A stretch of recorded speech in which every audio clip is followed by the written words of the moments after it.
At my husband's funeral, my daughter-in-law handed me a tray of iced tea and whispered, "At least make yourself useful today." I just smiled and took the tray.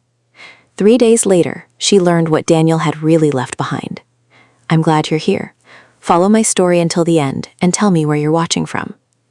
Sometimes the people who humiliate you in public forget that grief can make a woman quiet, but it can also make her dangerous. The church smelled like lilies and coffee. That's the first thing I remember about the day we buried my husband. Not the hymns, not the preacher's voice trembling over carefully chosen verses about eternal peace. Not even the sound of dirt hitting Daniel's casket beneath the gray Ohio sky. Lilies and burnt coffee. The fellowship hall at St. Matthew's was already crowded when we arrived after the cemetery service. Women from the church arranged aluminum trays of baked ziti and ham sandwiches along folding tables, while soft country gospel played from ceiling speakers that crackled every few seconds. Everything looked warm, normal. That somehow made it worse. I stood near the entrance, clutching my black handbag with both hands, suddenly unsure what to do with myself. For 42 years, Daniel had always guided me through rooms like this with one hand gently against my back. Now there was only empty air behind me. "Mom?" My son Ethan appeared beside me, his navy tie loosened slightly already. He looked exhausted, though not in the same way I felt exhausted. His grief seemed distracted, restless. Mine felt heavy enough to crush bone. "You okay?" he asked. I nodded automatically. That was the strange thing about widowhood. Everyone asks if you're okay, while silently hoping you'll answer quickly so they can return to their casseroles and polite conversations. "I'm fine," I said. It was the biggest lie I'd ever told. Ethan glanced over his shoulder before lowering his voice. "Melissa's trying to keep things organized in there." Something about the way he said organized made my stomach tighten slightly. Before I could ask what he meant, Melissa swept toward us in black heels that clicked sharply against the church floor. My daughter-in-law looked beautiful. That sounds cruel to admit on the day I buried my husband, but it was true. Her blonde hair was perfectly pinned back, her makeup untouched by tears. Her fitted black dress looked more suited for a business luncheon than a funeral reception. She kissed Ethan lightly on the cheek before turning to me with a smile that never quite reached her eyes. "There you are, Carol," she said brightly. "People have been asking where the sweet tea is." I blinked. "The what?" "The tea." She pointed toward the kitchen with one manicured hand. The caterer forgot to refill the drink station, and honestly, everyone's overwhelmed right now. Her voice lowered slightly. "So maybe you could handle it?" I stared at her for half a second too long. Around us, conversations continued in soft murmurs. Church friends hugged each other. Someone laughed quietly near the dessert table. No one was paying attention yet, but I suddenly had the uncomfortable feeling that they would be. Melissa smiled wider. "You know how Daniel hated disorganization." There it was. The first tiny cut. Not enough to make a scene, just enough to establish something. A hierarchy. I looked toward Ethan, expecting him to say something. Anything. Instead, he adjusted his cuff and glanced toward the crowd. "They're short-handed," he muttered. Then his phone buzzed. He checked it immediately. Face down again. Something cold moved slowly through my chest. I wish I could say I confronted her right there, that I told my daughter-in-law to refill her own drinks while I mourned my husband. But grief does strange things to women my age. It teaches you how to disappear quietly. So I noted. "Of course," I said softly. Melissa handed me the tray. "Thank you," she replied, already turning away before I answered. The kitchen lights buzzed faintly overhead while I filled plastic cups with melting ice and sweet tea from large silver dispensers. My hand shook once when I reached for the lemon slices. I told myself it was exhaustion, not humiliation. From the hallway, I could hear Melissa laughing with guests. "She's holding up surprisingly well," she said. Surprisingly well. Like I was some fragile old appliance they expected to break after a few uses. I closed my eyes briefly. Daniel used to stand beside me in kitchens during church dinners like this. He'd steal olives from serving trays and wink at me when no one was looking. "Don't let these church ladies work you to death, Carrie," he'd whisper. Carrie. No one called me that anymore except him. The memory hit so suddenly I had to grip the counter. For one dangerous second, I thought I might cry. But then footsteps approached. I straightened immediately. Mrs. Hargrove from Daniel's old insurance office entered the kitchen carrying an empty plate. "Oh, Carol," she said softly, her expression collapsing when she saw me holding the tray. "Honey, what are you doing back here?" I forced a small smile. "Helping." Her eyes flickered toward the hallway. Something passed across her face too quickly for me to fully read. Pity? Discomfort? Before she could answer, Melissa appeared again. "There you are," she chirped. "People are waiting." Then she noticed Mrs. Hargrove standing there. Oh, goodness, she laughed lightly. Carol insisted on helping. You know how she is. She can't sit still. I hadn't insisted. Not even close. But Melissa said it so naturally, so smoothly. And what frightened me most was how easily the lie settled into the room. Mrs. Hargrove looked at me again. This time, she didn't seem confused. She seemed sad. That was worse. Much worse. I carried the tray into the fellowship hall while conversations lowered almost imperceptibly around me. Not silence exactly, but awareness. People noticed. I could feel it. A widow carrying drinks at her own husband's funeral reception, while her daughter-in-law stood near the center table greeting guests like the hostess of a bridal shower. Melissa touched arms when she spoke to people, laughed softly, guided conversations. She looked comfortable, like she belonged at the center of the family now. I nearly dropped the tray when I realized something else. Ethan stayed beside her the entire time. Not once did he come toward me. Not once did he ask if I had eaten. At one point, our eyes met across the room. He looked away first. That hurt more than Melissa ever could. I stopped beside Daniel's brother Frank and offered him tea. He hesitated before taking a cup. "You should sit down, Carol." "I'm all right." "No," he said quietly. "You're not." Melissa's voice floated over before I could respond. "Carol, we still need more ice." The room went strangely still around me for half a heartbeat. Just enough. Just long enough for people to understand what was happening without anyone saying it aloud. Frank's jaw tightened. I saw it. Melissa either didn't notice or didn't care. I smiled gently at Frank and continued walking toward the kitchen. That was the moment I understood something terrifying about public humiliation. It rarely arrives all at once. It comes in tiny, acceptable pieces. A request, a joke, a tone, a look, until suddenly everyone around you accepts a version of reality where your dignity matters slightly less than everyone else's comfort. Back in the kitchen, I set the empty tray down harder than intended. The metal rattled sharply against the counter. For the first time all day, anger flickered through my grief. Not hot anger, cold anger, the dangerous kind. I stared down at my wedding ring. 42 years. Daniel had worked double shifts at the plant so Ethan could go to college debt-free. He built our back deck himself one summer, despite arthritis in both hands, because I once mentioned wanting a place to watch sunsets. And now his wife had me serving iced tea like hired help, while my son stood quietly beside her. How did we get here? When had the balance shifted? And why did it suddenly feel like everyone knew something I didn't? The thought came and went quickly, but once it appeared, I couldn't shake it loose. Something was wrong. Not just emotionally wrong, something deeper. I remembered catching Melissa whispering with Ethan near the cemetery earlier. They stopped talking the second I approached. I remembered Ethan taking Daniel's office keys from the kitchen counter the morning after he died. I remembered Melissa asking strange questions 2 weeks ago about whether Daniel's life insurance policy had already cleared. At the time, grief blurred everything together. Now the memories felt sharper, connected somehow.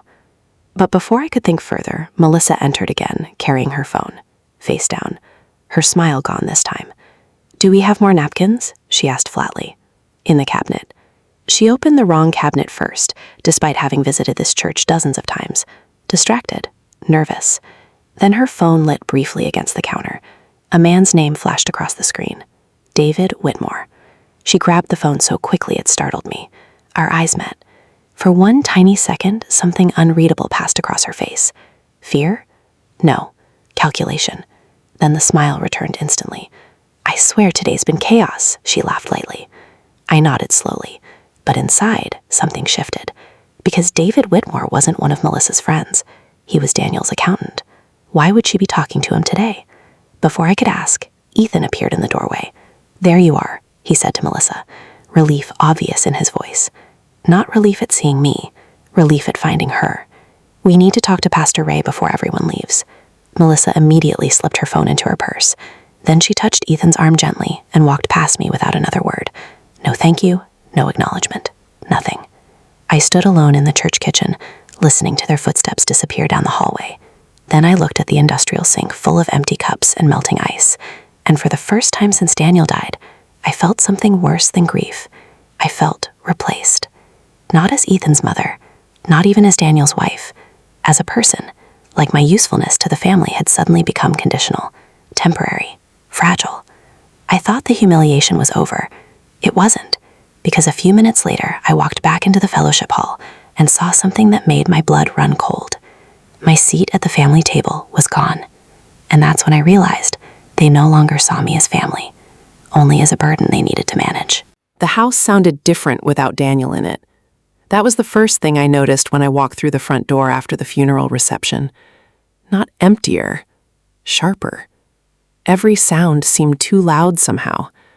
The grandfather clock in the hallway ticked with painful precision. The refrigerator hummed from the kitchen like distant machinery. Even my heels against the hardwood floor sounded unfamiliar, as if I were a guest wandering through someone else's home. I stood there for a long moment with my hand still resting on the doorknob, waiting. For what, I wasn't sure. Maybe for Daniel to call from the living room asking if anyone had remembered to take home the leftover pie from the church. Maybe for him to appear in his brown cardigan with that tired half-smile he always wore after social gatherings. Maybe for life to suddenly make sense again. But the hallway stayed silent, cold. Behind me, Ethan carried in a cardboard box filled with sympathy cards and casserole dishes from church members. Melissa followed close behind him, already removing her earrings. Well, she sighed, glancing around the foyer. Today was a lot. A lot. As if we'd attended some exhausting conference instead of burying my husband. I bent down slowly to remove my shoes. The muscles in my back ached from standing all day, but I said nothing. Melissa walked past me toward the kitchen without asking if I needed help. I put labels on the dishes so people get their containers back, she called casually. I looked toward Ethan. He avoided my eyes while setting the box near the staircase. Thanks for helping today, Mom. Mom. Not, are you okay? Not, do you need anything? Just, thanks for helping. Like I'd been staff. The thought came suddenly and embarrassed me with its bitterness. But once it appeared, it wouldn't leave. I followed them into the kitchen, where aluminum trays covered nearly every counter surface. Ham casserole, potato salad, banana pudding, the strange edible language Americans use when they don't know how to sit with grief. Melissa immediately began reorganizing things. No, the dessert should go in this fridge, she muttered, moving containers around briskly. And these flowers are probably already dying. One bouquet still had dirt on the roots from Daniel's grave. I watched her shove it aside to make room for bottled water. Something tightened painfully inside my chest. You can leave those, I said quietly. Melissa glanced up. The flowers? Yes. Oh, she smiled quickly. I was just trying to make space. Her tone stayed polite, but underneath it was something else. Impatience, like grief itself was inconveniencing her. Ethan finally loosened his tie completely and sat at the kitchen island, rubbing both hands over his face. For a second, he looked like the little boy who used to crawl into our bed during thunderstorms. Then Melissa touched his shoulder lightly. Instantly, his expression changed again. Guarded. Controlled. We should probably start organizing paperwork tomorrow, she said casually. I looked up. What paperwork? The insurance forms, bank accounts, property stuff. She opened the refrigerator while speaking. There's a lot to handle after someone passes. Someone. Not your husband. Not Daniel. Someone. I stared at the back of her perfectly pressed black dress and suddenly remembered something Daniel once told me after Ethan married her. She always talks like she's reading from a business manual. At the time, we'd laughed about it quietly over coffee. Now the memory didn't feel funny anymore. I can handle the paperwork, I said. Melissa closed the refrigerator door carefully before turning back toward me. Of course you can, she replied smoothly. Then came the pause. Tiny. Barely noticeable. But maybe Ethan should help oversee things too. Just so nothing gets missed. Oversee. The word hung in the kitchen like cigarette smoke. I noticed Ethan staring at the countertop instead of me. Why wouldn't he look at me? That question kept repeating in my mind all evening. Every time I almost asked it aloud, something stopped me. Fear, maybe. Or instinct. Because somewhere deep down, I was beginning to sense that I didn't actually want the answer. The sun had fully disappeared by the time they finally left. Melissa hugged me lightly near the doorway. Her perfume smelled expensive and sharp. "If you need anything," she said, "anything at all, just call." Then she added softly, "And please, don't stress yourself over bills tonight. We'll handle all that soon." We'll handle all that. Again, that subtle shift, as though my life had already started transferring ownership. I stood on the porch watching their SUV disappear down the dark suburban street. Not once did Ethan roll down the window to wave goodbye. The silence afterward felt unbearable. I locked the front door slowly and leaned against it for a moment. Then I started crying. Not loudly. Widows my age don't usually cry loudly anymore. We leak grief quietly into empty rooms. I wandered through the house, turning off lamps one by one. The living room still smelled faintly like Daniel's peppermint pipe tobacco, even though he'd quit smoking years ago. His reading glasses sat folded neatly beside his recliner. A half-finished crossword puzzle remained on the side table. 17 across, long-lasting devotion. He'd written, Mare, the rest unfinished. I sat down in his chair and finally let myself touch the newspaper. My fingers trembled over his handwriting. 42 years together, and suddenly all that remained were objects trying very hard to look ordinary. The television remote, his flannel jacket hanging near the garage door, coffee stains on his favorite mug, tiny ghosts everywhere. I don't know how long I sat there before the phone rang. The sound startled me so badly I nearly gawped the crossword. For one irrational second, my heart actually believed it might be Daniel calling. But it was Melissa. "Hi, Carol," she said brightly. Too brightly for 9:30 at night. "Quick question. Where did Daniel keep the investment account passwords?" I froze. "What?" "The investment accounts," she repeated smoothly. "Ethan said Daniel handled most of that himself." I glanced instinctively toward Daniel's office down the hallway. He did. "Oh, good." I could hear keyboard clicking on her end. "Tomorrow might be easier if we can get everything organized early." Tomorrow. Again. Why was everything suddenly urgent? "He just died," I said before I could stop myself. Silence. Not long, just long enough. Then Melissa laughed softly. "I know, Carol. I just mean practical things. You shouldn't have to deal with all this alone." There it was again. Concern wrapped around control. I suddenly realized something disturbing. Melissa never spoke directly aggressive enough to be called cruel. She simply positioned herself as the most capable person in every room, and somehow everyone adjusted around it. "I'm tired," I said quietly. "Of course, get some sleep." Her tone cooled slightly before she hung up. I stared at the phone for a long time afterward. Then I noticed something else. The hallway light outside Daniel's office was on. I was certain I turned it off earlier. A strange chill moved through me. Slowly, I stood up and walked toward the office. The room still carried Daniel's scent. Cedarwood aftershave, old paper, black coffee. Moonlight spilled across the desk through partially open blinds. At first, everything looked normal. His leather chair, stacks of engineering magazines, the framed fishing photo from Lake Erie. Then I noticed the bottom desk drawer wasn't fully closed. That stopped me immediately. Daniel was obsessive about closed drawers.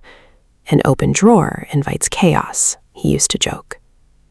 I crossed the room slowly and pulled it open. Inside were folders, checkbooks, old tax records. But something felt wrong. I couldn't explain it yet. Just wrong. I knelt lower and began sorting through the files carefully. Life insurance, retirement statements, property taxes. Then my stomach tightened. One folder was missing. The blue folder. I sat back slowly on the floor. No. Daniel kept all our trust documents in a thick blue folder labeled Family Estate. He never moved it. Ever. I checked again. Then again. The folder was gone. For a moment, I simply stared into the drawer, trying to convince myself grief was distorting my memory. Maybe Daniel moved it. Maybe Ethan borrowed it. Maybe... Then I remembered something. 2 weeks before Daniel died, I'd walked into the kitchen late at night and found Melissa standing beside this exact office door. She startled when she saw me. "Oh," she'd laughed nervously. "Ethan said there were batteries in here." At the time, I believed her. Now, I wasn't so sure. I slowly closed the drawer. My pulse had started beating harder. Not panic. Recognition. Tiny moments suddenly rearranging themselves into a shape I didn't understand yet. Melissa asking about insurance before Daniel passed. Ethan taking office keys. The phone call tonight. The missing folder. Question after question opening inside my mind. And underneath all of them, one terrifying possibility. Had they already been preparing for this? I wanted to call Ethan immediately. I wanted to demand answers. But another feeling stopped me cold. If the folder really was missing, I wasn't sure I wanted them knowing I'd noticed yet. That thought frightened me most of all, because it meant part of me already suspected something bigger, something ugly. I turned off the office light carefully and stood alone in the hallway. The house creaked softly around me. Somewhere outside, a car passed through the neighborhood. Otherwise, nothing. Just silence. Then I saw something that made my blood run cold. Daniel's office key up near the garage was empty. And that's when I realized someone had entered his office before I came home from the funeral. I barely slept that night. Every time the house settled and creaked around me, I opened my eyes expecting to hear Daniel's footsteps in the hallway. Instead, there was only silence, and the image of that empty key hook near the garage. By morning, the grief had changed shape. It was still there, heavy, constant. But now something colder sat beside it.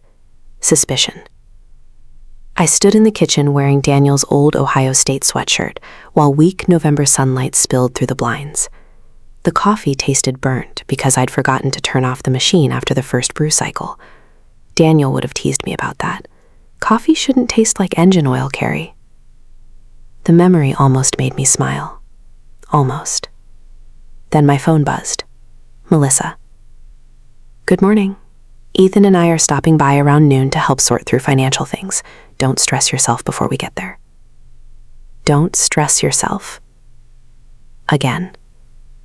That phrase was becoming her favorite weapon, always wrapped in concern, always implying fragility. I stared at the message longer than necessary. I hadn't invited them over, but somehow it no longer felt like my permission mattered. Outside, rain tapped softly against the kitchen windows. I watched a squirrel dart across the backyard fence Daniel repaired every spring, even though it leaned slightly no matter what he did. For a brief second, I imagined locking every door and pretending I wasn't home, but I didn't. Because another thought kept circling quietly beneath my grief. If they took the folder, what else were they looking for?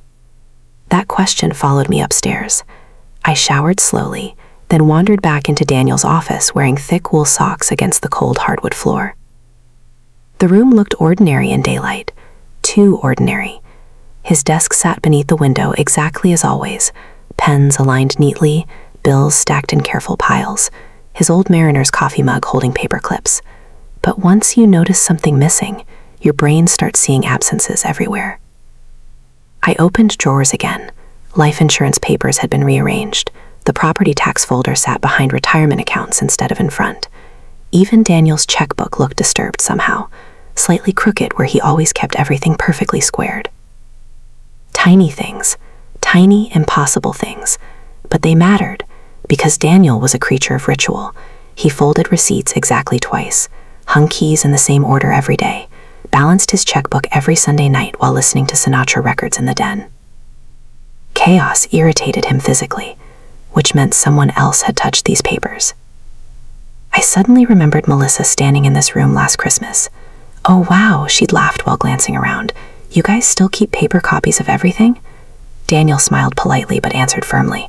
Paper can't be hacked. Melissa rolled her eyes playfully at the time. Now the memory felt different, sharper, like a line in a movie that only becomes important later. Downstairs, a car door slammed outside. They were early. My stomach tightened immediately. I walked to the front window and saw Ethan carrying grocery bags while Melissa spoke into her phone beside the driveway. The moment she noticed me watching, she smiled brightly and waved. Then she ended the call so fast it made my pulse jump. Why did that bother me so much? I didn't know yet, but every instinct I had kept whispering the same thing. Something is wrong here. By the time I opened the front door, Melissa was already halfway inside. "We brought soup," she announced cheerfully, "and fresh bread from Panera." She kissed my cheek lightly before walking past me into the kitchen, as though she owned the floor plan. Ethan lingered near the doorway awkwardly. "You doing okay today?" There was guilt in his voice now, small, buried deep, but there. "I'm managing," I answered. He nodded too quickly. Then his eyes drifted toward Daniel's office down the hallway. Just for a second, but I noticed. And when he realized I noticed, he immediately looked away. That tiny moment sat heavily between us all afternoon. Melissa unpacked groceries while talking nonstop. "We should freeze some casseroles. You really need to eat protein right now. Stress is hard on older women's immune systems. Older women, not you, not Carol. A category, a condition." At one point, she picked up Daniel's blood pressure monitor from the counter. "You probably need this more than he did now," she joked lightly. Then she laughed. Ethan laughed too. Just a little. I didn't. An uncomfortable silence followed. Melissa recovered first. "Oh my gosh, that came out wrong." But she was still smiling. I suddenly understood something chilling about humiliation. People often reveal themselves most clearly in the jokes they expect you to forgive. Around 1 o'clock, Ethan finally opened his laptop at the dining room table. "Okay," he sighed. "Let's go over accounts." Accounts, not memories, not grief, not dad. Accounts. Rain continued falling softly outside while he typed. I sat across from him, clutching my coffee mug with both hands. Melissa hovered nearby, pretending to organize mail, but she listened to every word. "Looks like Dad had auto-pay linked to most utilities," Ethan muttered while scrolling. "That's good." "How are you accessing that?" I asked quietly. He hesitated. Too long. "Oh, I reset some passwords this morning." I stared at him. "You what?" "Just temporary stuff," he replied quickly. "You don't need to deal with all the technical headaches right now." My chest tightened instantly. "You changed the passwords without asking me?" Melissa stepped in before Ethan answered. "Carol, he's only trying to help." There it was again. Help. Always help. Help that slowly removed me from my own life one decision at a time. "I know my passwords," I said carefully. Ethan rubbed his forehead. "Mom, you barely use online banking." "I use it enough." "No one's saying you can't handle things." But his tone said exactly that. The room went strangely quiet afterwards, except for rain tapping against the windows. Melissa suddenly became very interested in sorting junk mail. Ethan stared at his screen. And I realized something awful. Neither of them saw anything wrong with this conversation. To them, this was reasonable. Necessary, as though widowhood had automatically transformed me into someone partially incapable. The emotional shift hit me harder than I expected, because up until that moment, I still believed grief was the center of the problem. But grief wasn't the center anymore. Control was. Ethan cleared his throat awkwardly. "We should probably consolidate some accounts eventually." Eventually. Such a harmless word, but something underneath it made my pulse quicken. "What accounts?" I asked. He clicked quickly through another screen before turning the laptop slightly away from me. Too quickly. Just simplifying things. I caught Melissa looking at him sharply from the kitchen, a warning look. Tiny, fast, but unmistakable. Then she smiled at me immediately afterward. "Soup should be ready soon." Question after question piled up inside my mind. Why hide the screen? Why change passwords immediately? Why did Melissa keep involving herself in every financial conversation? And where was the blue folder? But before I could ask another question, Ethan's phone buzzed loudly against the table. David Whitmore. I saw the name clearly before he flipped the phone face down. The accountant. Again. Ethan noticed my expression instantly. "Oh, that's just tax stuff." Tax stuff. 3 days after the funeral. Melissa spoke quickly before I could respond. "You know how complicated estates are." Estates. Not family. Not loss. Estates. Something inside me went very still. The soup tasted like nothing. That evening, Melissa insisted we all eat together at the dining room table, so you're not alone. The dining room looked painfully beautiful in the soft yellow chandelier light. Daniel had refinished this table himself 20 years ago after buying it from an antique dealer outside Columbus. Every Thanksgiving, he polished it twice. Now his chair sat empty at the head of the table. No one mentioned it. That somehow felt worse. Melissa served soup into bowls while Ethan scrolled absently through emails beside his plate.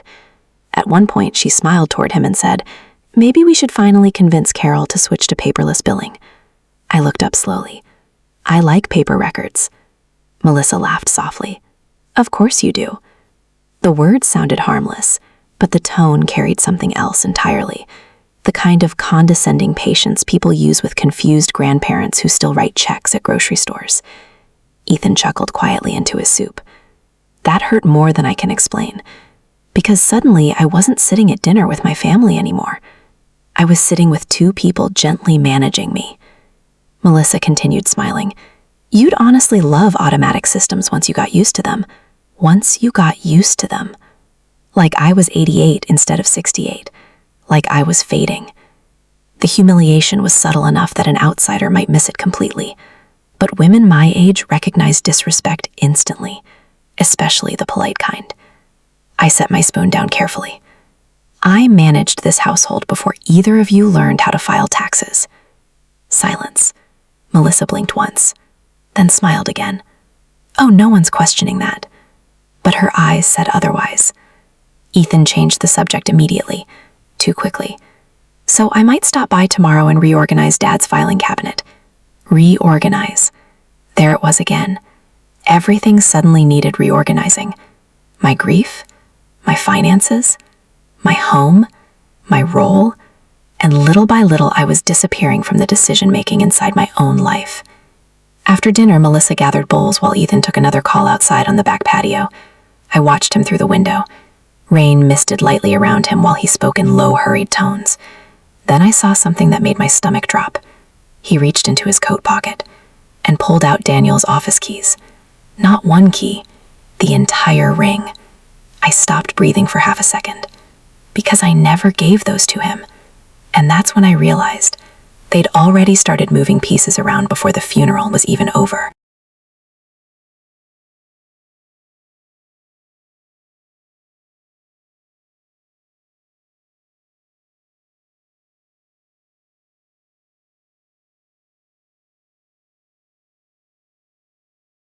Daniel used to leave me notes in strange places. That's what I kept thinking about the morning after I saw Ethan holding his father's office keys in the rain. Inside coat pockets, between cookbook pages, tucked beneath my coffee mug before church on Sundays. 42 years of marriage creates 1,000 tiny rituals nobody else notices until one person disappears and leaves silence behind them. I found one of his notes once inside the freezer taped to a carton of vanilla ice cream. Carrie, if we survive another dinner with your sister Ruth, we deserve dessert. I laughed so hard I cried that night. Now I cried because I remembered laughing. Grief works that way sometimes. It turns ordinary memories into landmines. The rain finally stopped sometime before dawn, leaving the neighborhood washed gray and quiet. I stood at the kitchen sink watching water drip slowly from the maple trees in our backyard, while Daniel's Sinatra record played softly from the den. I hadn't even realized I turned it on. Fly Me to the Moon crackled faintly through old speakers. Daniel always played Sinatra on Saturday mornings while making pancakes too large for the plates. Ethan used to sit on the counter as a little boy, stealing bacon before it finished cooking. For one dangerous moment, the memory felt warm enough to stay inside. Then my eyes landed on Daniel's office door, and everything tightened again. The keys, the missing folder, Melissa's careful smiles, the strange urgency surrounding financial documents before the flowers on Daniel's grave had even settled. Something underneath my grief kept whispering, "Pay attention." I wrapped both hands around my coffee cup and walked slowly toward the den. The house looked untouched on the surface. That was the eerie part. The blanket still draped over Daniel's recliner, exactly where he left it. His reading glasses rested beside the crossword puzzle. One slipper still sat crooked near the fireplace, because he always kicked them off unevenly. The house looked like a man had simply stepped outside for a minute. But underneath that illusion, tiny things kept shifting, and I could feel it. The truth was moving quietly through my home before I could fully see its shape. I sat carefully in Daniel's recliner and stared at the family photos lining the mantel. Disney World, 1998. Ethan's college graduation. Christmas mornings with wrapping paper everywhere. Melissa appeared only in the newer frames. Even there, something about her smile always looked practiced somehow. Not fake exactly, measured. Daniel noticed it too once.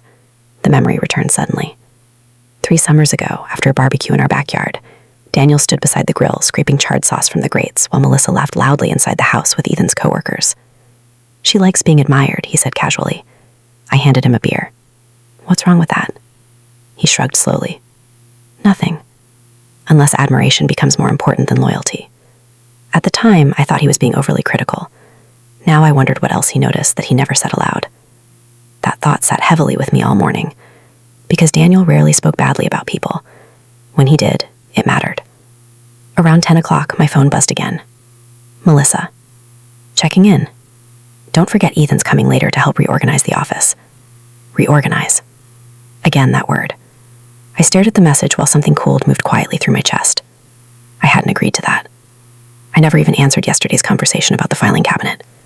Yet somehow decisions kept advancing around me like paperwork already approved. I set the phone face down, then froze. Daniel used to do that exact thing whenever someone made him uncomfortable. Face down meant, I don't trust this conversation. The realization startled me enough that I actually laughed softly. Even now, after all these years, parts of him still lived inside my reflexes. But the warmth faded quickly, because another memory followed immediately after. 2 months before Daniel died, we sat together on the back porch during a thunderstorm, watching rain flood the gutters. Out of nowhere, he said, "If anything ever happens to me, don't let people rush you." I looked over at him. "What people?" He stared out into the rain for several seconds before answering. "Anybody." At the time, I squeezed his hand and told him he sounded dramatic. He smiled, but not fully. Now that memory returned with sharp, unsettling edges. Why would he say that? The question looped endlessly through my head while I climbed the stairs toward our bedroom. Daniel's side of the closet still smelled faintly like cedar and aftershave. His navy wool coat hung nearest the door, exactly where he left it before his final hospital visit. I touched the sleeve gently. Cold fabric, no heartbeat inside it anymore. I thought grief would feel louder, but mostly it felt like wandering through rooms full of paused moments. I sat on the edge of the bed and opened the nightstand drawer beside me. Inside were receipts, reading glasses, spare batteries, and a folded anniversary card. My throat tightened instantly.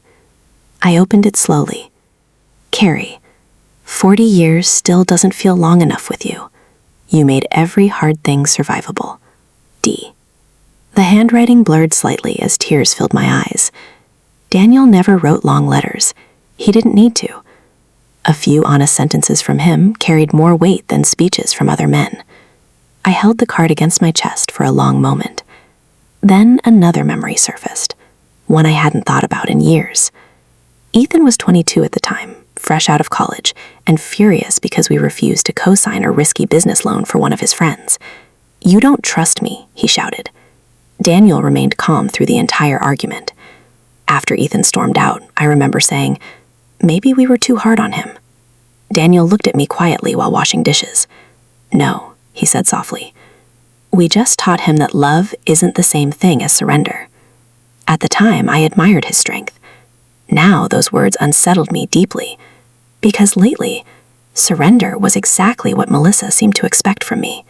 And Ethan? He seemed increasingly comfortable watching it happen. By noon, clouds drifted apart enough for pale sunlight to spill through the bedroom curtains. I wiped my eyes and stood slowly. Then I remembered something strange. Daniel kept private papers somewhere besides the office. Not financial documents exactly, personal things, letters, insurance copies, military records from his father. But where? I walked downstairs almost instinctively, past the quiet kitchen, past the dining room where Daniel's empty chair still faced the window, past the hallway where Ethan once measured his height against the wall in pencil marks we never painted over. Every corner of the house carried history, and lately, every piece of history felt threatened somehow. Inside the office, sunlight stretched across the desk in long golden bars. The room looked peaceful, too peaceful. I approached the desk slowly and opened drawers again. Pens, tax forms, old utility bills, nothing. But something tugged faintly at my memory. Daniel tapping this desk once, laughing softly, saying, "Smart men always leave themselves backups." Backups. I crouched lower beside the desk. Then I noticed it. One section of the bottom drawer looked slightly shallower than the rest. My pulse quickened immediately. No, could it really be? I removed the folders carefully, then ran my fingers along the wooden panel beneath them. A hidden seam, tiny, nearly invisible. Daniel. My hand started trembling as I pressed against the back corner. Click. A thin compartment slid open. Inside sat a single large envelope, yellowed slightly with age. My name written across the front in Daniel's handwriting. Carol. My breath caught instantly. For a second, I simply stared at it without touching anything. The house around me suddenly felt impossibly quiet. Then I heard something outside, a car door slamming. Ethan. Too early. Panic flashed through me unexpectedly. Not panic about the envelope, panic that someone else might know it existed. I grabbed the envelope quickly and slipped it beneath my sweater just as the front door opened downstairs. Mom? Ethan called. His voice echoed through the hallway. I closed the hidden compartment fast and shoved the folders back into place. My heart pounded hard enough to hurt. Up here, I answered carefully. Footsteps moved through the house below me, then paused, long enough to make my stomach tighten. Why did he stop walking? What was he looking at downstairs? The silence stretched. 1 second, 2, 5. Then footsteps resumed again, slower this time. Something about that moment frightened me more than it should have, because suddenly, my own son no longer moved through this house like family. He moved through it like someone searching. I slipped the envelope deeper beneath my sweater just before Ethan appeared in the doorway. "You okay?" he asked. His eyes scanned the desk immediately before landing on me, too quickly, too automatically. I forced a calm expression. "Just organizing." He nodded slowly. Then his gaze drifted toward the bottom drawer and stayed there half a second too long. That's when I realized Daniel may have hidden that envelope from more than just strangers. I didn't open the envelope right away. That's the part people probably wouldn't understand. If you've never lost someone after 42 years together, you might imagine grief makes people impulsive, emotional, desperate for answers. But sometimes grief does the opposite. Sometimes it makes you very, very careful. I waited until Ethan left that afternoon before I touched the envelope again. The entire time he was in the house, I could feel tension moving beneath his politeness, like an electrical current hidden inside walls. He kept finding excuses to drift near Daniel's office. "You need help sorting anything in here?" "No." "You sure?" "Yes." Each conversation sounded normal on the surface, but underneath it, something ugly kept breathing quietly. At one point, I caught him standing alone beside Daniel's filing cabinet with his phone in his hand. When he noticed me watching from the hallway, he smiled too quickly. "Just checking work emails." Then he locked the phone immediately, face down. Again. That tiny gesture had started haunting me, because Daniel used to do it whenever he knew someone was lying in front of him. By 4:30, Ethan finally grabbed his coat. Melissa had been texting him nonstop all afternoon. I could tell by the way his phone kept lighting up across the kitchen counter. 3 messages in less than 10 minutes, then another, then another. Each time he read them, his expression tightened slightly before he glanced toward me, like they were discussing something that involved me without actually including me. At the front door, he hesitated before leaving. "You should really let me handle more of the financial stuff, Mom." There it was again. Handle. Not help. Handle. I folded my arms gently against the cold. "I've handled my own life for a long time, Ethan." He sighed softly, not angry, patient. That somehow felt worse. "I know, I'm just saying things are complicated now." Complicated. Another harmless word carrying hidden weight. Before I could answer, his phone buzzed again. Melissa. I saw her name clearly reflected across the dark hallway mirror. He turned the screen away immediately. Then he kissed my forehead quickly and left. The second the front door closed behind him, the house exhaled. That's the only way I can describe it. Silence returned like something alive. I stood there for a long moment staring at the envelope still hidden beneath my sweater. Then I finally walked into the kitchen and sat down at the table Daniel built 30 years ago. The wood still carried tiny burn marks from when Ethan tried cooking pancakes at age 12. Daniel refused to sand them out. "Families should look lived in," he always said. My hands trembled slightly as I opened the envelope. Inside were several documents, some legal papers, a smaller sealed note, and one business card clipped neatly to the top. David Whitmore, CPA, Daniel's accountant. The same name I'd now seen connected to Melissa and Ethan. A strange chill moved through me immediately. I reached for the folded note first. "Carol, if you're reading this, it means I didn't get the extra time I hoped for. I told David to help you if things ever felt wrong. Trust your instincts before you trust anyone else's explanations, especially when grief makes people underestimate you. Love always, Daniel. I stopped reading. The kitchen suddenly felt too quiet, too still, especially when grief makes people underestimate you. Why would he write that? My eyes drifted slowly toward the dark hallway leading to his office. A memory surfaced immediately. Hospital room. 3 weeks before he died. Melissa bringing coffee, nobody asked for. Ethan talking quietly with doctors near the door. Daniel squeezing my hand harder than usual when they stepped outside. "Promise me something," he whispered. "What?" "If anything feels off after I'm gone, slow everything down." At the time, I thought he meant funeral arrangements. Now I wasn't so sure anymore. The phone rang suddenly beside me. I jumped hard enough to nearly spill coffee across the documents. Unknown number. For 1 second, I considered ignoring it. Then instinct told me not to. "Hello?" A pause. Then a careful male voice. "Mrs. Bennett?" "Yes?" "This is David Whitmore." My stomach tightened immediately. Daniel's accountant. "I'm sorry to bother you so soon after the funeral," he continued quietly, "but I was hoping we might speak privately." Privately. The word landed heavily. I glanced instinctively toward the front windows, even though the curtains were closed. "What about?" Another pause, longer this time. "I'd rather not discuss it over the phone." Something inside me went cold. "When?" "Tonight, preferably." Tonight. Urgency again. Always urgency lately. I almost refused. Then I remembered Daniel's note still resting against my fingertips. "Trust your instincts." "All right," I said slowly. "There's a diner off Route 41. He replied quickly. "Harrison's." I knew it immediately. Daniel loved their peach pie. Every Sunday after church, he'd order black coffee while pretending not to notice me stealing fries from his plate. Now the memory hurt so badly, I nearly changed my mind. But I didn't, because somewhere deep down, I already knew this conversation mattered. The diner smelled like bacon grease and burnt coffee when I arrived just after 7. Rainwater still clung to the parking lot in silver puddles beneath flickering neon lights. For a brief second, sitting inside my car, I considered driving away. Maybe grief really was making me paranoid. Maybe Melissa was simply overbearing. Maybe Ethan was overwhelmed. Maybe missing folders and changed passwords meant nothing. I wanted desperately to believe that.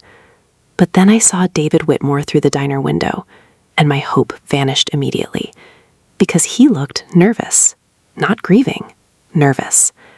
He stood the second I entered. Daniel's accountant had aged sharply since I last saw him at the hospital fundraiser in spring. His gray suit hung loose around his shoulders now, and dark circles rested beneath his eyes. "Carol," he said softly, "thank you for coming." We slid into a booth near the back, away from other customers. That unsettled me immediately. David kept glancing toward the windows before finally speaking. "I need to ask you something first." I nodded carefully. "Did Ethan already discuss transferring ownership assets?" The question hit me so suddenly, I forgot to breathe for a second. "What?" David lowered his voice. "The house. Certain accounts. Property Management Authority." I stared at him. "No." He looked genuinely confused, then concerned. "That's strange." Cold spread slowly through my chest. "What is?" David hesitated. And in that hesitation, I felt the entire shape of my life beginning to shift. Finally, he sighed heavily. "Melissa contacted my office 3 times before Daniel passed. The diner noise around me faded instantly. Coffee cups, forks scraping plates, country music overhead. Everything blurred.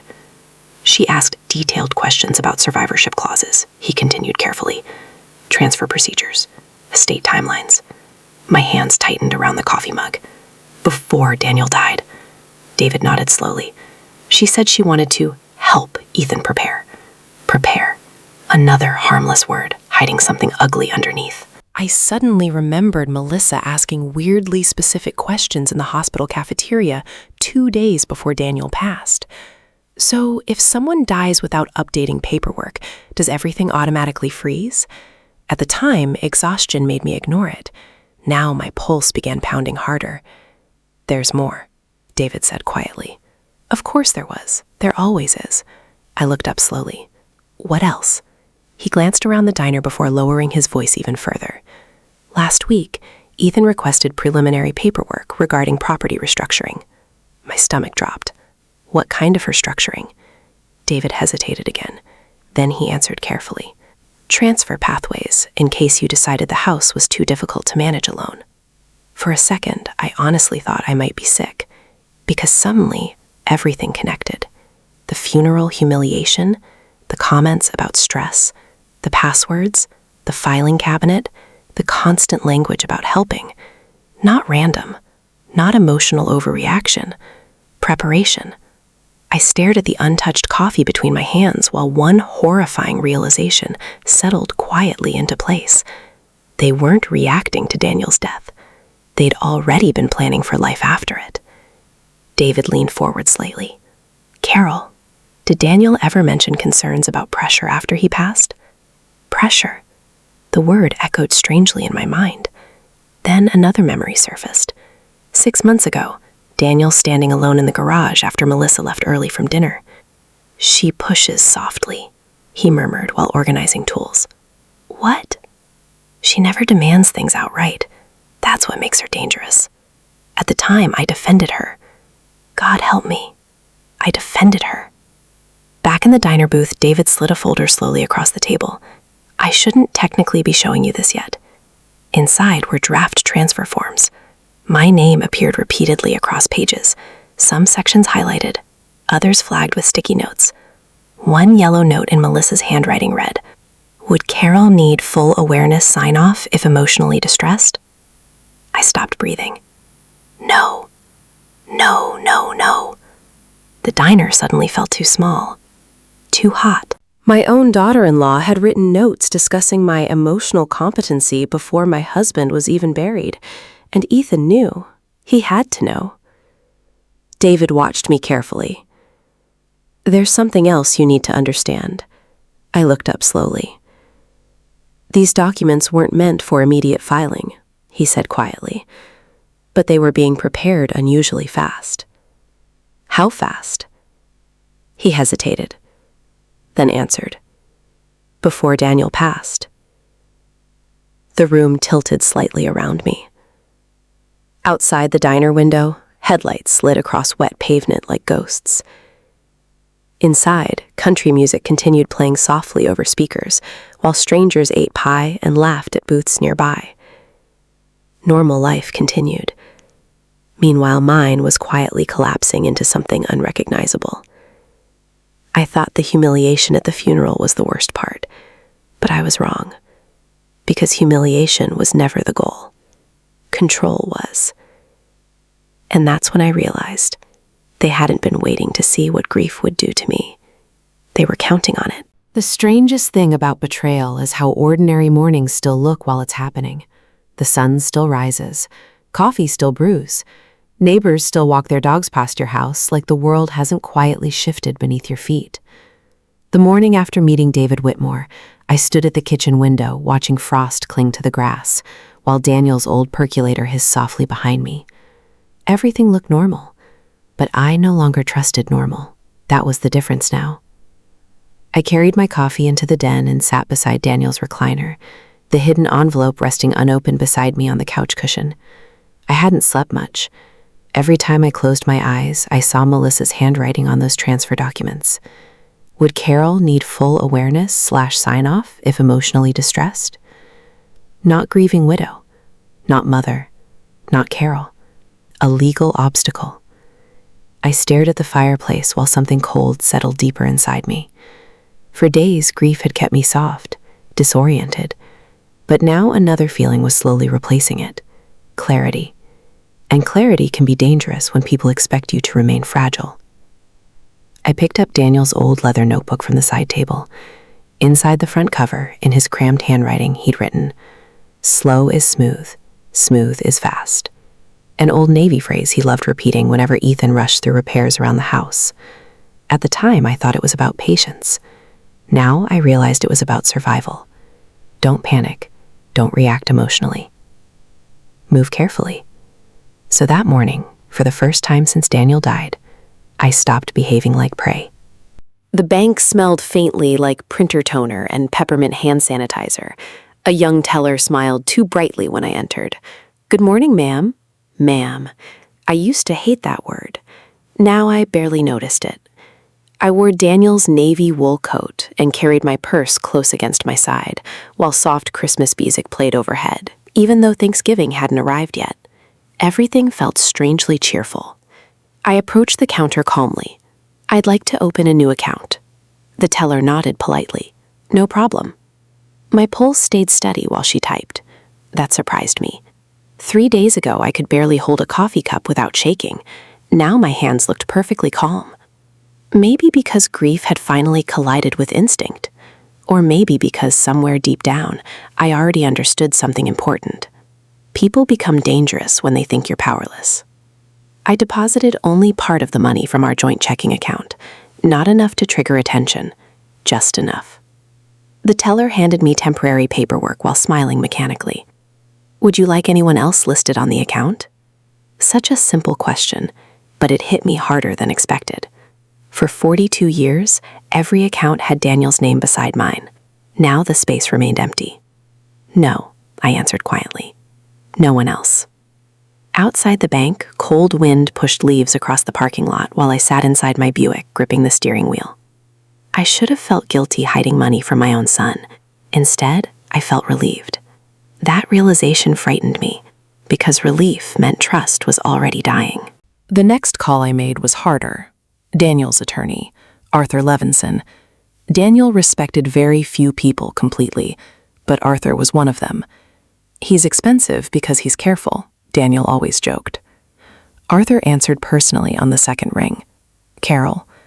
The warmth in his voice nearly broke me. For one dangerous second, I wanted to cry and tell him everything. But Daniel's note echoed inside my head. Slow is smooth. So instead, I spoke carefully. I'd like to review the trust documents privately. Silence. Then Arthur's tone changed slightly, more alert now. Of course. Another pause. Did something happen? I looked out across the parking lot at shoppers carrying grocery bags beneath gray skies. Normal life everywhere. Meanwhile, my own family was quietly circling my home like vultures wearing polite smiles. I think I'd rather discuss it in person, I said softly. Arthur waited half a second too long before replying. All right? That pause mattered, because experienced men only pause like that when they already suspect the answer. We arranged to meet Friday morning. After hanging up, I sat motionless in the car while snow began drifting lightly against the windshield. Tiny flakes. Silent. Careful. Just like me now. That afternoon, Melissa invited herself over again, this time carrying pumpkin muffins. I know you probably haven't eaten much, she said sweetly. The performance would have been convincing to anyone else. That was the unsettling part. Melissa understood exactly how kindness should look, even when none existed underneath it. She moved through my kitchen effortlessly, rearranging things while talking. You know, she smiled lightly, Ethan's been saying this house probably needs fewer stairs eventually. I looked up slowly for my coffee. Has he? Mm-hmm. She opened cabinets without asking. Not immediately, obviously, but long-term. Long-term. Another harmless phrase carrying hidden ownership. I noticed she no longer said your house. Now it was this house. Tiny language shifts reveal everything if you listen carefully enough. I stayed quiet. That seemed to encourage her. You could honestly get something so cute and manageable. Maybe one of those little ranch homes near Ethan's office. Cute? Manageable. Like she was discussing downsizing an aging parent who could no longer care for herself. Meanwhile, she stood in the kitchen I designed, the kitchen Daniel tiled by hand one summer because I wanted blue backsplashes after seeing them in a magazine. I suddenly remembered Melissa criticizing those exact tiles years ago. Kind of old-fashioned, huh? Daniel overheard her. They're supposed to be, he answered calmly. At the time, I laughed.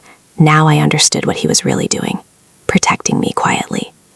The realization hurt almost as much as losing him. Melissa leaned casually against the counter. I mean, honestly, this neighborhood's becoming really valuable. There it was. Not concern. Value. I stirred my coffee slowly. And what would happen to the house? Oh, she smiled immediately. I'm just thinking practically. Practically. Everyone suddenly loved that word. Ethan works so hard already. Being nearby would make things easier for everyone. For everyone, not for me. I noticed her eyes drifting repeatedly toward Daniel's office hallway while she spoke. Tiny glances, quick, automatic, almost nervous. What was she still looking for? That question stayed with me all evening. After she left, I locked the front door carefully and walked into Daniel's office again. The room felt different now, not safer, strategic. I sat at his desk beneath the warm pool of lamplight and finally reviewed the rest of the documents hidden inside the envelope. Trust amendments, property protections, beneficiary clauses. And then I found something unexpected. A handwritten page clipped separately from the legal paperwork. Arthur, if Carol ever seems pressured after my death, delay everything. Do not allow emotional coercion regarding the house or trust structure, especially from family. My heartbeat slowed painfully, especially from family. Daniel knew. Maybe not everything, but enough. Enough to prepare. I leaned back slowly in his chair while the house creaked softly around me. How long had he suspected this? And why didn't he tell me directly? Then another memory surfaced. Hospital room, late evening. Melissa insisting Ethan needed fresh air while trying to get him out of the room. Daniel watching her carefully the entire time. Not angry, evaluating. At the time, I thought he was tired. Now I wasn't so sure. The phone rang suddenly downstairs. I flinched. For one irrational second, I feared Melissa somehow knew about the hidden documents. Ridiculous. But grief mixed with suspicion creates strange instincts. By the time I reached the kitchen, the answering machine had picked up. Ethan's voice filled the room. Hey, Mom, just checking in. Pause. Then softer. Melissa found a realtor she thinks you'd really like eventually. Eventually. Again, that word. I stood frozen beside the counter. She's not pushing anything, he added quickly. We're just trying to think ahead. Think ahead. Another phrase hiding pressure beneath concern. Then came the sentence that changed something permanently inside me. You shouldn't have to manage all this alone at your age. At your age. Not because of grief, not because he loved me, because of age.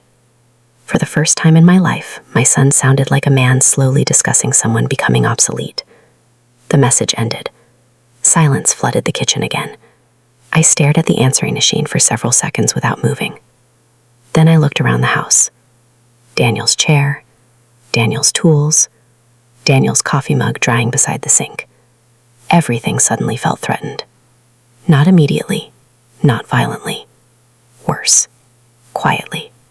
Legally. Politely. And that's when I realized something terrifying. Melissa wasn't trying to force me out quickly. She was trying to make me agree to leave willingly. The first family dinner after a funeral tells you everything. Not the funeral itself. Funerals are performances. People bring casseroles, they lower their voices, they hug too long, they say things like, he's in a better place, while secretly checking the time on their phones. But family dinners afterward, that's where the masks begin slipping. Melissa insisted on hosting Sunday dinner at my house. That alone should have warned me.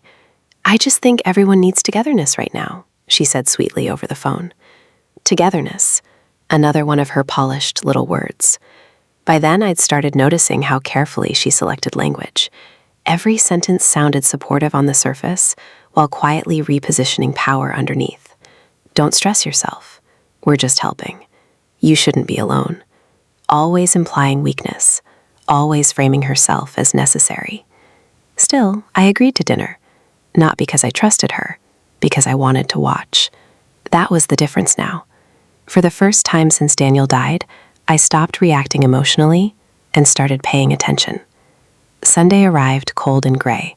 Thin clouds hung low over the neighborhood, while football games murmured faintly from distant houses down the street.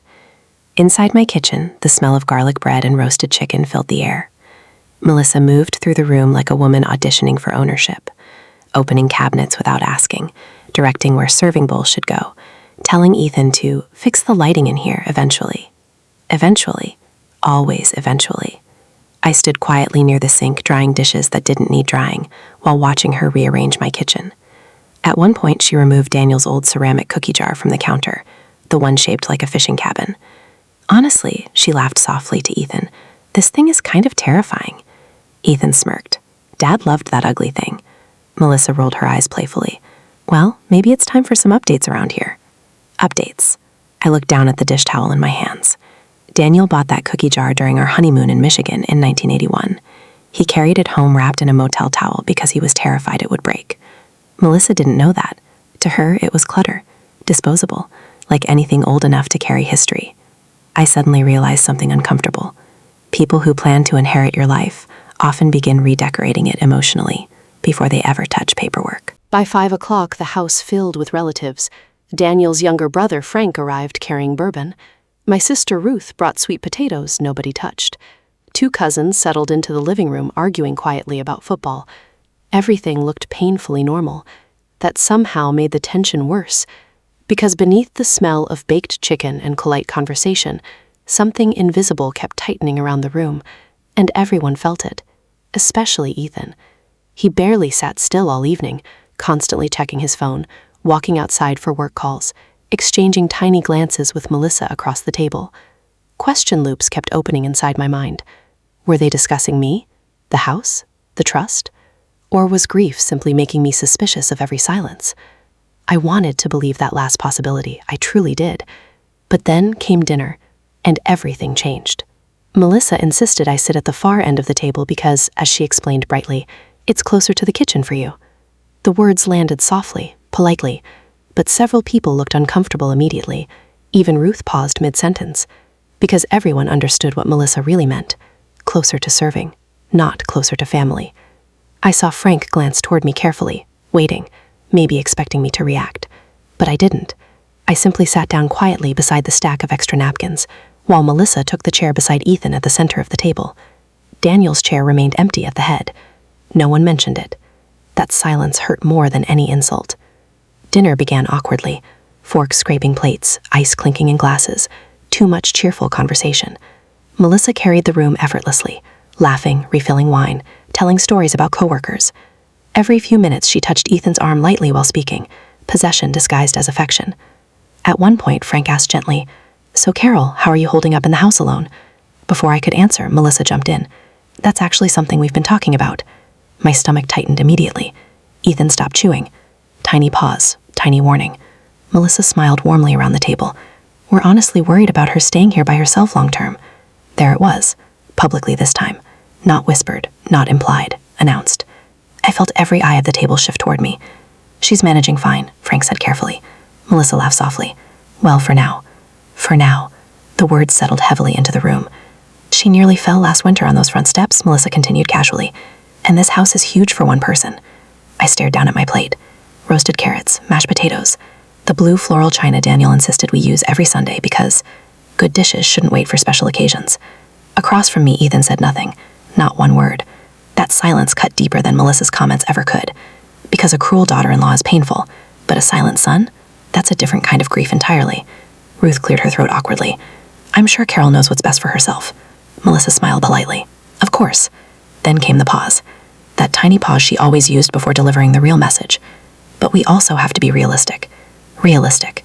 Another harmless word sharpened into a weapon.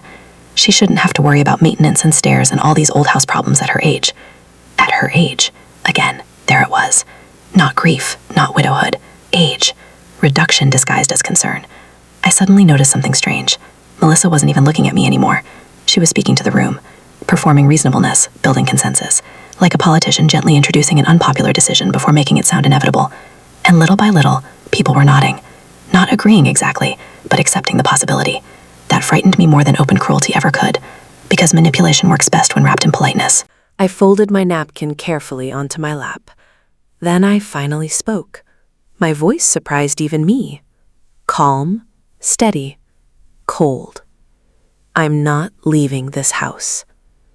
The room went completely still. Melissa blinked once, then smiled immediately. Oh, no one's forcing anything. But her eyes hardened, just slightly. Enough. Ethan took a long sip of water without looking at either of us. Cowardice has a sound, by the way. It sounds exactly like ice clinking in a glass while someone avoids defending you. Melissa leaned back gently in her chair. We're only thinking ahead because we care. I nodded slowly. And I'm thinking ahead too. That caught her off guard. I saw it instantly. A tiny flicker behind the smile. The first crack. Frank looked between us carefully. The room suddenly felt too warm. Somewhere in the kitchen, the dishwasher hummed softly beneath the silence. Melissa recovered quickly. Well, she laughed lightly, eventually Ethan and I will probably need more space ourselves if we ever have kids. There it was. Finally. Not concern for me, future plans for them. And suddenly, every comment over the past week rearranged itself perfectly inside my mind. The realtor, the updates, the manageable homes, the conversations about value. They weren't trying to protect me from the house. They were imagining themselves inside it. My house. Daniel's house. The house where we buried our first dog beneath the maple tree. Where Ethan learned to walk holding onto the couch cushions. Where Daniel painted the nursery yellow because we didn't know if we were having a boy or girl. And now Melissa discussed it like future inventory. Something inside me finally stopped grieving long enough to become angry. Not loud anger, the dangerous kind. Quiet, focused. I looked directly at Ethan. He still wouldn't meet my eyes. That hurt so badly I almost lost my composure. Almost. Instead, I folded my hands calmly together. Then I said the sentence that changed the entire room. That's interesting. Melissa smiled uncertainly. What is? I held her gaze. Because according to Daniel's trust, I paused deliberately. Microseconds matter when people think they're winning. This house doesn't belong to either of you. Silence. Real silence this time. No forks, no movement, no fake laughter, nothing. Melissa's smile vanished instantly. Ethan finally looked at me, actually looked at me, for the first time in days. What? He said quietly. I kept my voice calm. Your father protected this house very carefully. Melissa blinked rapidly now, too rapidly. For the first time since Daniel died, she looked genuinely unsettled. Not offended, afraid. And that's when I realized something crucial. Melissa thought she already understood the paperwork, but she didn't. Not completely. Her voice came out thinner now. What exactly does that mean? I almost answered. Almost. But then I remembered Daniel's words. Slow is smooth. So instead, I picked up my water glass calmly and took one small sip. I think, I said softly, that's a conversation for another day. Melissa stared at me in complete silence. Then I saw something that made my blood run cold. For one split second, she looked at Ethan like a plan had just failed. The silence after that dinner lasted 3 days. Not complete silence. Melissa still sent cheerful texts. Ethan still called every evening. People still dropped off sympathy cards and grocery store flower arrangements tied with thin plastic ribbons. But underneath all of it, something had changed. Because for the first time since Daniel died, Melissa understood I was no longer drifting blindly through grief, and I think that frightened her.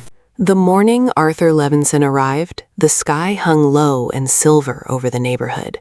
Wet leaves clung to the driveway, and cold wind rattled the old maple branches outside Daniel's office window. I made coffee before sunrise, not because I wanted it, because Daniel always made coffee before important conversations. Even now, I found myself following his rituals, like stepping stones through unfamiliar territory. The house smelled faintly of cinnamon from the candle Melissa bought me after the funeral. Something comforting for the house, she'd said sweetly, but every time I smelled it now, I thought about manipulation. Funny how quickly comfort can become contamination. At exactly 9:15, Arthur's dark Lincoln pulled into the driveway.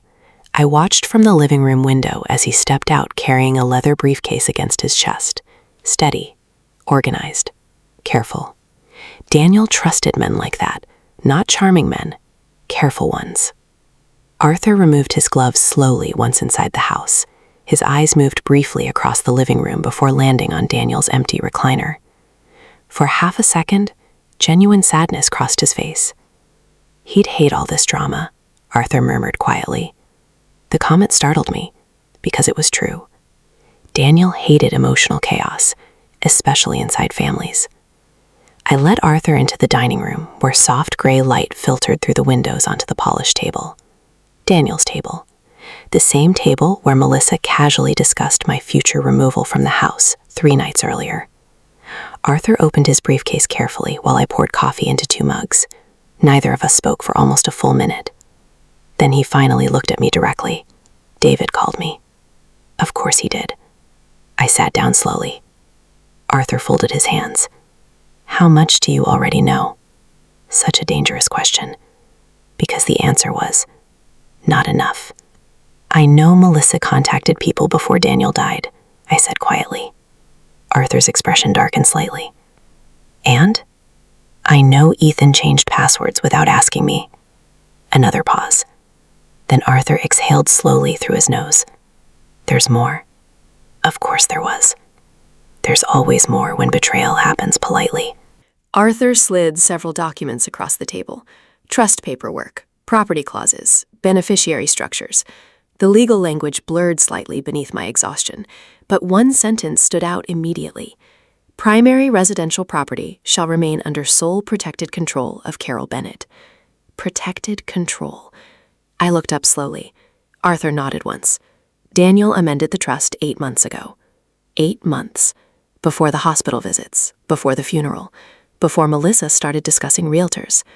My pulse slowed strangely instead of speeding up, because suddenly something became clear. Daniel saw enough warning signs to prepare quietly. How much did he suspect? I asked. Arthur hesitated carefully. That's difficult to answer. Meaning, more than he ever told me. The realization hurt in ways I still can't fully explain. Not because Daniel protected me, because he felt he needed to. Arthur continued speaking softly.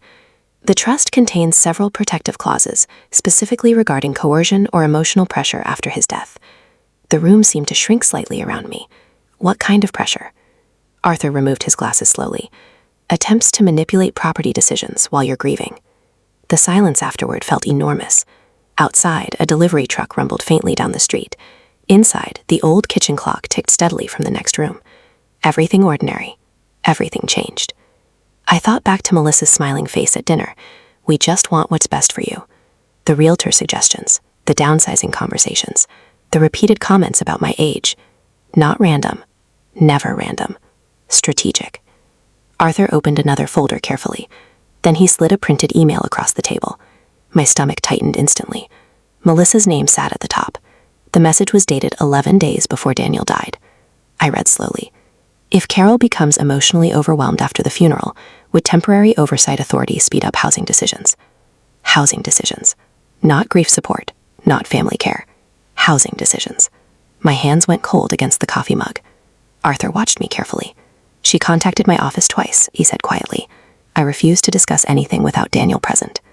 I looked down at the email again. Every word sounded so calm, so practical. That's what made it horrifying. Cruel people rarely sound cruel when they're planning something. They sound organized. I suddenly remembered Melissa hugging me at the funeral reception while whispering, "We'll take care of everything." At the time, I thought she meant support. Now I understood the sentence differently. Arthur leaned back slightly. There's another issue. I almost laughed. Of course there was. He opened a smaller folder. These are preliminary transfer requests Ethan attempted to access through online estate channels. My heartbeat stumbled. Ethan? Arthur nodded carefully.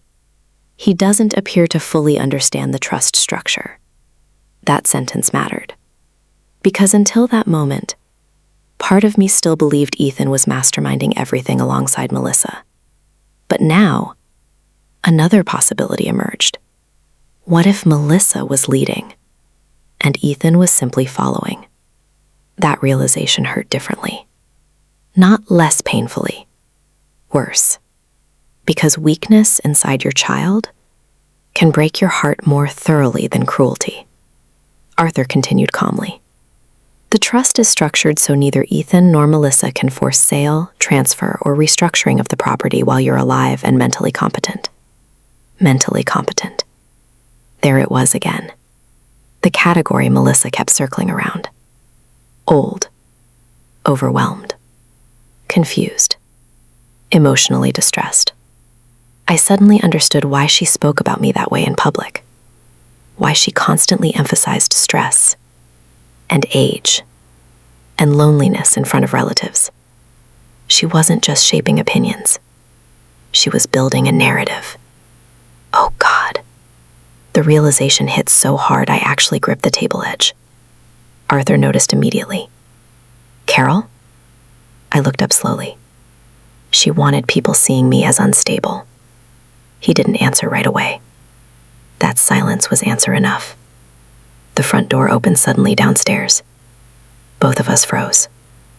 I checked the clock instinctively. Too early for anyone. Then Melissa's voice floated through the house. Carol? It's me. My pulse jumped immediately. Arthur closed the folders calmly. Did you invite her? No. Of course not.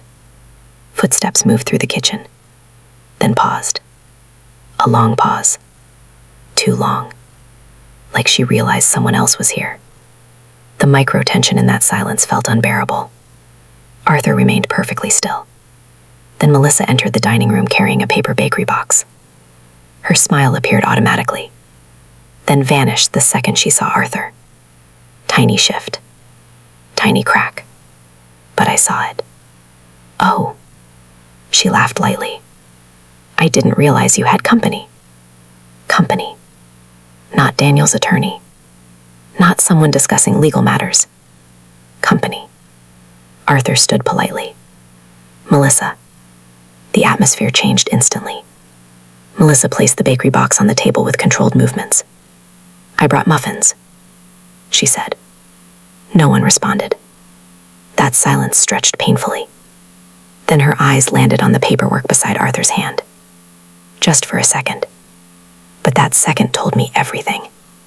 Fear. Real fear. She recovered quickly. Should I come back later? Arthur answered before I could. We're reviewing trust protections. Trust protections. Not estate planning. Not routine paperwork. Protections. Melissa's expression tightened almost invisibly. Then she smiled again. Professional. Controlled. Cold underneath. Well, she laughed softly. I'm sure Carol doesn't need all that stress right now. There it was again. Stress. Instability. Fragility. Arthur looked directly at her. I believe Daniel specifically anticipated pressure during this period. The room went still. Melissa blinked once. Only once. But this time she couldn't fully hide the reaction. Because suddenly she understood something dangerous. Daniel had seen her coming. And worse, he prepared for her. Melissa folded her arms lightly. I don't know what that's supposed to mean. Arthur remained calm. It means the trust contains safeguards against coercive housing discussions while Mrs. Bennet is grieving. Housing discussions. The phrase landed like broken glass between us. For the first time since I met Melissa, she looked genuinely cornered. Not embarrassed. Exposed. Her eyes flicked toward me quickly, then toward the folders, then toward Arthur again. Calculating. Always calculating. And that's when something unexpected happened. The front door opened again downstairs. Ethan. Melissa? He called. Footsteps approached. Then he entered the dining room and stopped cold when he saw the paperwork. His eyes moved immediately toward Melissa. Not me. Melissa. That moment mattered because instinct reveals loyalty faster than words ever can. What's going on? He asked carefully. Arthur answered calmly. We're reviewing the trust your father established to protect your mother. Protect, not provide. Protect. Ethan frowned slightly. From what? No one answered immediately. Melissa stepped in too fast. Nothing. Arthur's just being dramatic. Too fast. Too defensive. Arthur slowly removed one document from the folder. Then he placed it directly in front of Ethan. I watched my son's face carefully while he read. Confusion first, then discomfort, then something colder. Recognition. His eyes stopped at Melissa's email. The room became completely silent. Melissa shifted beside him.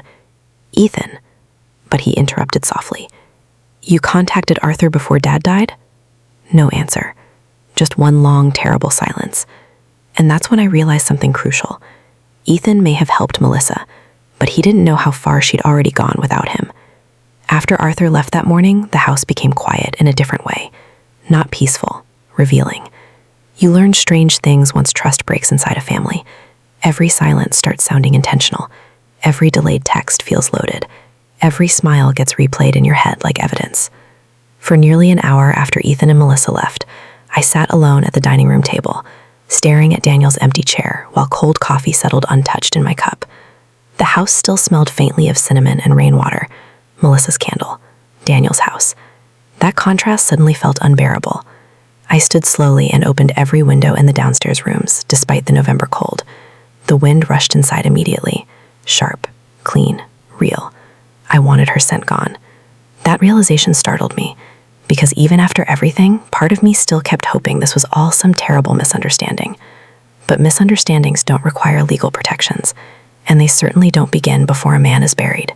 Outside, dead leaves scraped across the porch, while I wrapped myself in Daniel's old flannel jacket and walked through the house, turning off lights room by room. I stopped in the hallway outside Ethan's childhood bedroom. The door was still covered with faint scratches from years of posters and taped-up baseball schedules. For one dangerous moment, I remembered him at 12 years old, crying because another kid mocked his homemade Halloween costume. Daniel stayed up all night helping him rebuild it from cardboard and duct tape. "People should feel protected at home," Daniel whispered to me afterward, while Ethan slept on the couch beside us. Protected. The word hit differently now, because somewhere along the way, my son stopped protecting me. And maybe worse, he stopped even noticing when protection was needed. Thanksgiving came 2 weeks later. Melissa invited me 3 separate times. Each invitation sounded perfectly warm. "We'd really love having you there. The family won't feel complete without you. You shouldn't isolate yourself." But underneath the kindness, I heard something else now. Monitoring, expectation, narrative management. I declined every invitation, the first time politely, the second time briefly, the third time without explanation. That seemed to upset Melissa more than I expected, not emotionally, strategically. Because people who control situations hate losing access, especially quiet access. The morning of Thanksgiving, I drove alone to a small diner outside Columbus, where Daniel and I used to stop during road trips. The waitress recognized me immediately. "Haven't seen you in forever, honey." I smiled softly. "My husband used to love your peach pie." Her expression changed instantly. "Oh, sweetheart, I'm sorry." That simple human reaction nearly broke me. No manipulation, no agenda, no property discussions, just grief. I ordered coffee and pie and sat beside the window, watching families hurry through parking lots carrying foil trays and grocery bags. For the first time since Daniel died, I didn't feel weak sitting alone. Lonely, yes, but not weak.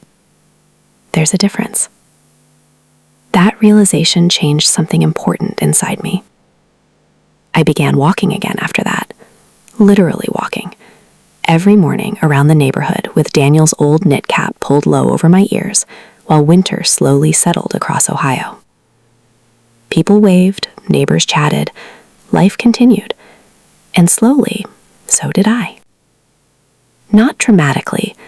Healing at my age doesn't arrive like sunlight in movies. It arrives quietly. Like realizing one morning you made coffee without crying first. Like laughing unexpectedly at a memory instead of collapsing beneath it. Like noticing silence no longer feels hostile. Still, Ethan kept calling. At first every day, then every few days, then late at night after Melissa was probably asleep. Those calls always sounded different, smaller somehow, like a man speaking from inside his own guilt. "How are you doing, Mom?" "Fine." "You eating okay?" "Yes." Long silences followed almost every conversation. Neither of us knew how to speak honestly anymore. One night, around 11, he finally asked the question waiting beneath all the others. "Are you mad at me?" I stood in the kitchen, staring at snow collecting softly beneath the porch light. The truthful answer was complicated, because anger wasn't the deepest wound. Disappointment was. "I think you stopped seeing me clearly," I answered quietly. Silence. Then his voice cracked slightly. "I was trying to help." There it was again. Help. That word had destroyed more peace in my life than cruelty ever did. Because cruelty announces itself, but false help slowly replaces your authority while smiling kindly at you. I closed my eyes. "Good night, Ethan." Then I hung up before either of us said something irreversible. Christmas arrived colder than usual that year. I didn't decorate much, just the small ceramic tree Daniel bought me during our first apartment Christmas, back in 1980. The green paint had chipped near the base years ago, but Daniel refused replacing it. "Perfect things don't become family heirlooms," he always said. I placed it carefully beside the living room window. Just that one decoration, nothing else. And somehow the simplicity felt honest. Melissa mailed me a glossy Christmas card featuring professional family photos, matching sweaters, forced laughter, perfect lighting. On the back she wrote, "Hope next year brings fresh beginnings." Fresh beginnings, another one of her weaponized phrases. I placed the card face down inside a drawer and never answered. By January, something strange happened. People stopped treating me like a fragile widow. Because I stopped behaving like one. Arthur finalized additional protections around the trust. I handled my own accounts. I learned exactly where every document belonged. And slowly, the fear inside me transformed into distance. Distance can save older women in ways anger never does. Then one snowy evening in February, Ethan showed up alone. No Melissa. That alone made my pulse quicken. His truck remained idling in the driveway for nearly 30 seconds before he finally came to the door. When I opened it, he looked exhausted. Not physically, morally. There are some kinds of shame sleep can't fix. Snow melted slowly across his coat shoulders while he stood there gripping a paper grocery bag. "I brought soup," he said awkwardly. The irony nearly made me laugh.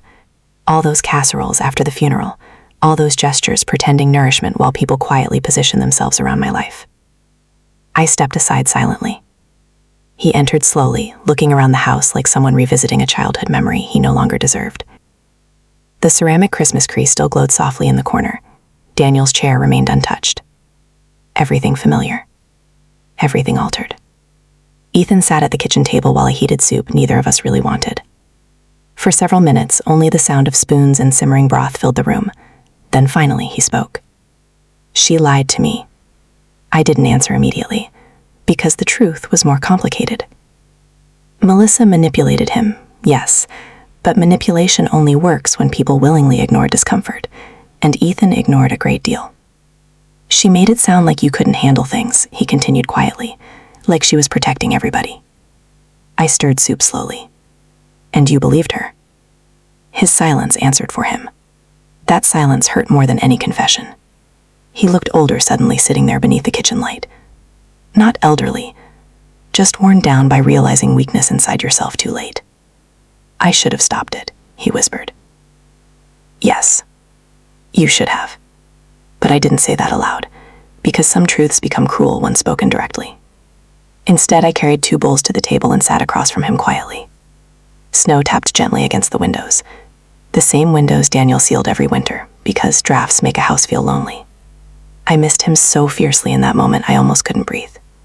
Ethan stared down at the soup. "I'm sorry, Mom." There it was, the sentence I once believed would heal everything. But grief changes your understanding of apologies.